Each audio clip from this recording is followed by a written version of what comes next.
Ya, kembali bersama kami dalam Grandstand Selamat Pagi Malaysia. Teguh kita menang bersama, dan untuk topik yang seterusnya, satu topik yang perlu kita berikan perincian iaitu berkenaan kebocoran data serta implikasi terhadap pengguna internet.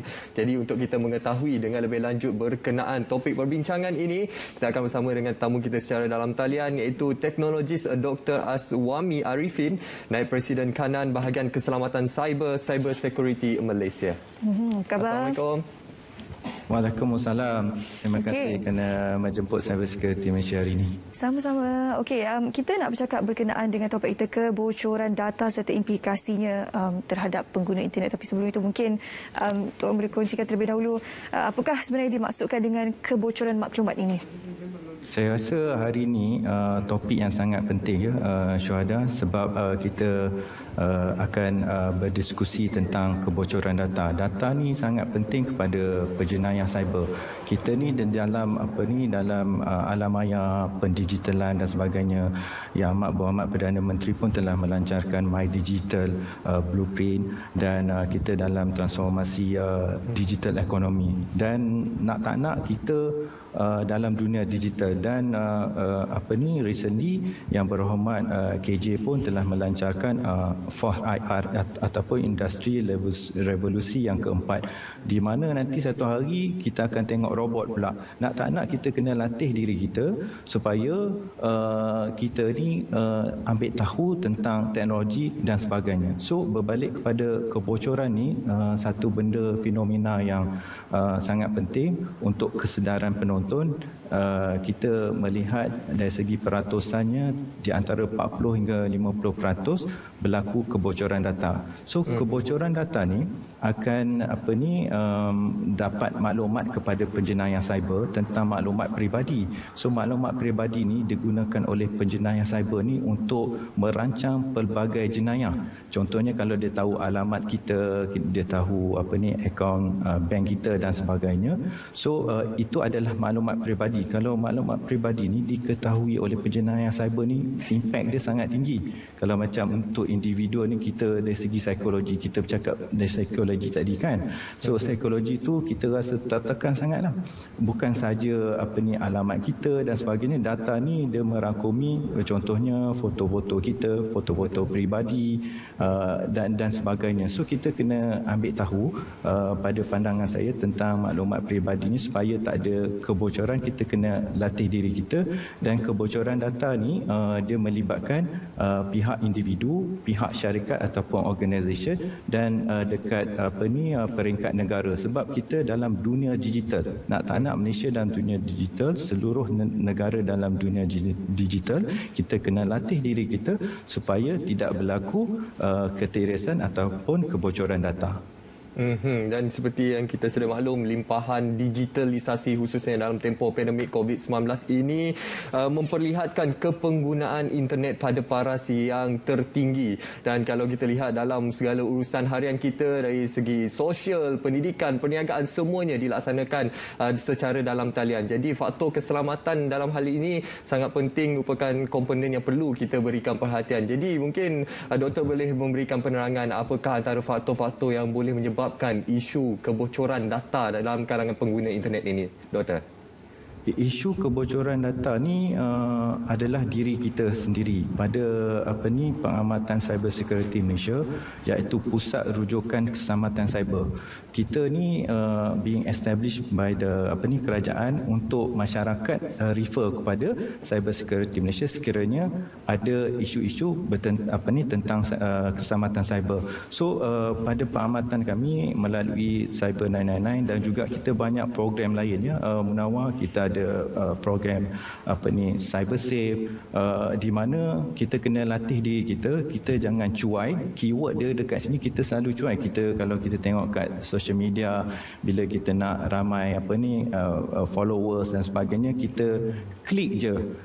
Penjenayah cyber ni dia sangat teknikal, so dia letak pautan. So bila letak pautan dekat situ dan pengguna ni tanpa usul periksa, dia percaya je apa yang di sebalik tabir ni di dalam dunia digital, yang mana dunia digital ni adalah baik, tapi at the same time dalam masa yang sama kita kena latih diri kita kena ada pemeriksaan. So dekat situ bila ada pautan dan sebagainya, kita kena bertanya kawan ke ataupun rujuk kepada pusat rujukan keselamatan cyber, iaitu Cyber Security Malaysia. So pada pengamatan Cyber Security Malaysia adalah kawalan kendiri, dia tak latih diri dia untuk kesedaran dari segi individu, organisasi dan juga kalau kita nak mengelakkan keteresan data maklumat yang strategik dari level ataupun peringkat negara.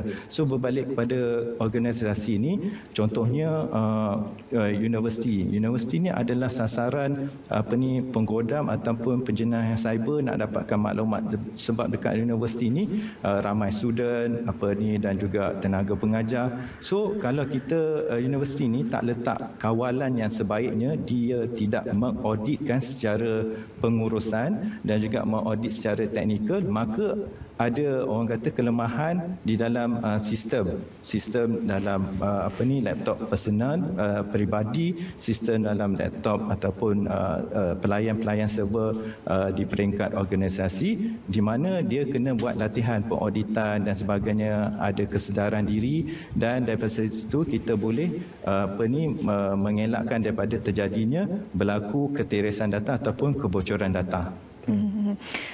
Doktor, kalau kita lihat situasi sekarang, masalah kebocoran maklumat ini satunya mungkin disebabkan oleh pengguna itu yang cuai kerana memberikan maklumat diri mereka, mendedahkan maklumat diri mereka kepada orang ramai tanpa mereka ketahui. Satu lagi situasi di mana maklumat mereka itu dibocorkan ataupun diberikan oleh individu yang tidak bertanggungjawab. Contohnya situasi, kalau saya boleh kongsikan sekarang ini, maklumat yang kita kongsikan dengan pihak bank contohnya.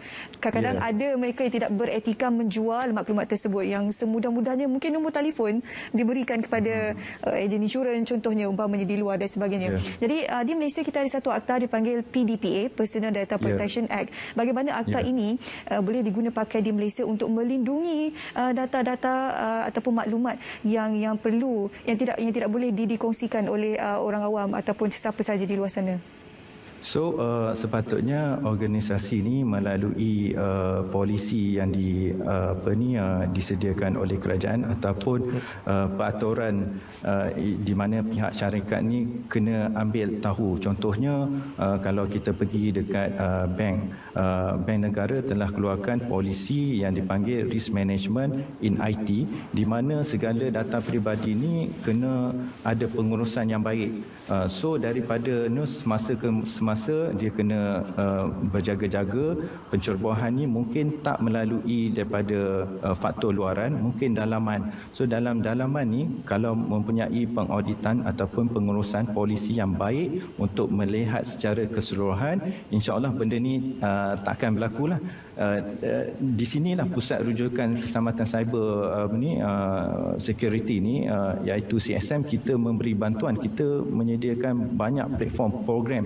Contohnya saya dengar tadi yang kehilangan kerja dan sebagainya. So kita ada satu program, saya nak beritahu dekat Munawar dengan syuhada kita, yang berhormat Menteri Komunikasi dan Multimedia ni, dia telah officially launch, kita panggil Cyber Casa lah. So dalam Cyber Casa ni ada pelbagai program di mana kita produce, contohnya guideline untuk pihak syarikat orang kata ikuti, menjadikan dia sebahagian daripada polisi. Dan kat sini saya nak selitkan, semalam pihak cyber security kita melancarkan satu program untuk upskilling, di mana yang terkesan tak ada kerja dan sebagainya. So kita ada satu program yang kita menyahut orang kata program kerjaan juga, iaitu dipanggil pemulihan. So kita letakkan dekat situ satu program di mana kita nak upskilling yang mana tak ada kerja ataupun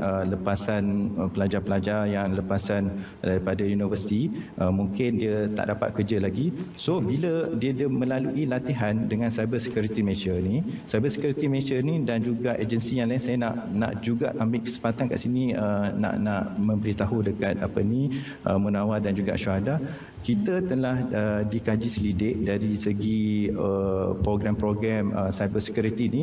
Cyber security dekat negara kita ni adalah dalam tahap yang kelima. Ini adalah dibuat kaji selidik ini dibuat daripada Eropah, iaitu International Telecommunication Union. So banyak program-program pusat rujukan yang ada dekat cyber security Malaysia. Siapa yang terkesan ni boleh pergi kat pautan website cyber security Malaysia dan memohon untuk melalui latihan. So mungkin dia terkesan sekarang ni, tapi bila dia dah upskilling diri dia, that means apa yang saya nak cakap ni, level kemahiran dia sangat tinggi.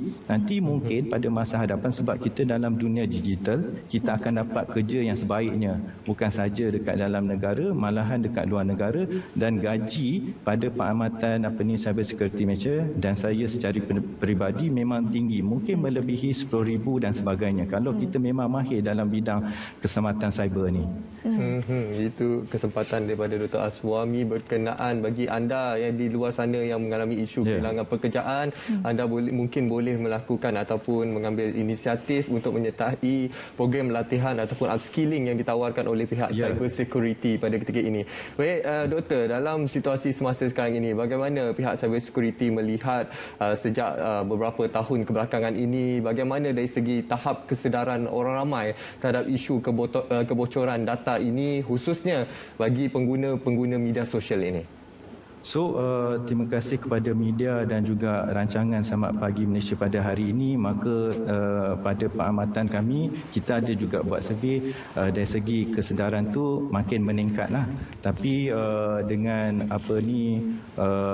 modus operandi ataupun tata cara penjenayah cyber ni yang begitu licik, yang begitu teknikal, maka kita kena memaksa diri kita, melatih diri kita supaya kita mengambil tahu sebanyak yang mungkin. Kalau macam ada masalah je, dah ada pusat rujukan ni Cyber Security Malaysia, kita boleh hantar je email, bukan susah pun kita hantar email Cyber Security Malaysia kan, Cyber 999 kita satu program, kita hantar je email cyber999@cybersecuritymalaysia.my. So kalau kita was-was je kita kena ada satu konsep yang kita panggil kepercayaan kosong, ataupun dalam English zero trust lah.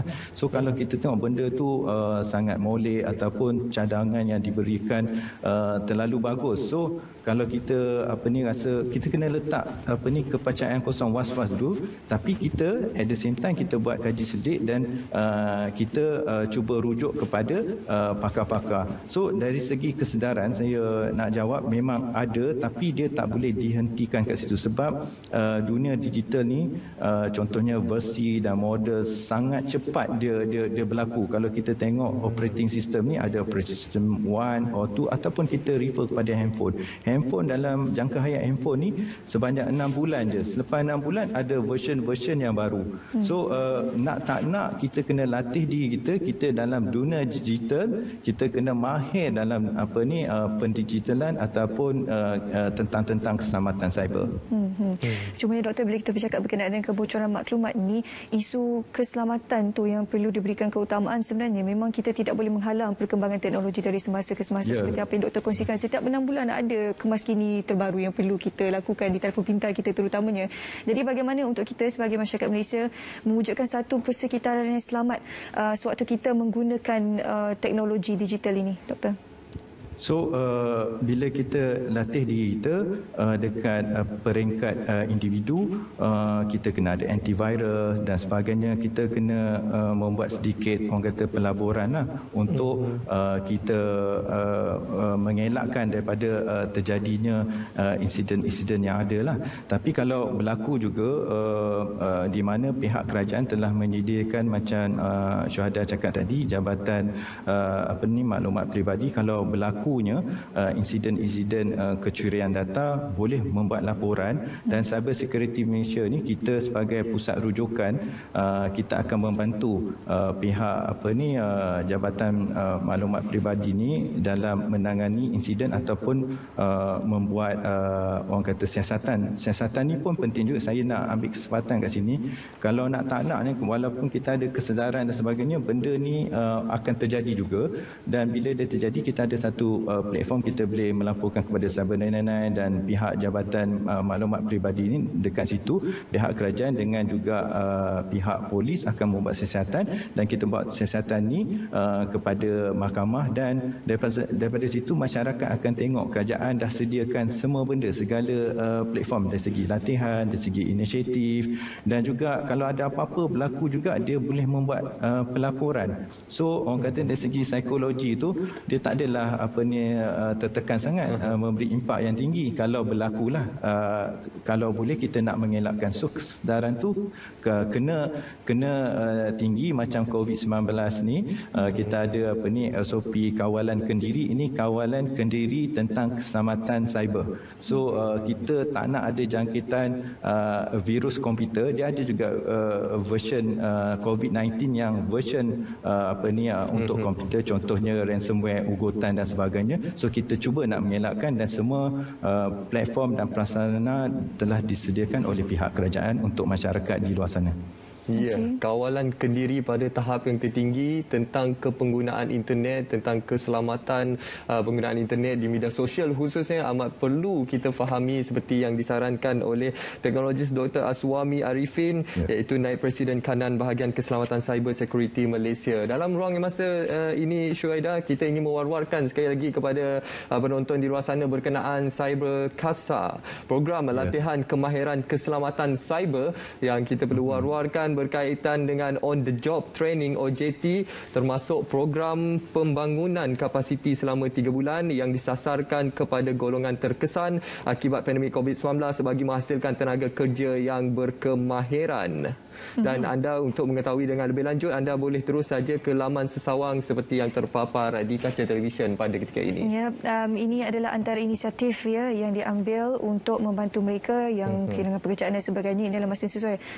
Ada allowance 1,200 akan diberikan setiap bulan untuk anda yang mengikuti program Cyber CASA ini. Terima kasih kepada Dr. Aswami bersama kami hari ini untuk memberikan sedikit pencerahan berkenaan dengan kebocoran maklumat dan memberikan pendedahan kepada penonton saat pagi Malaysia hari ini. Terima kasih, Doktor.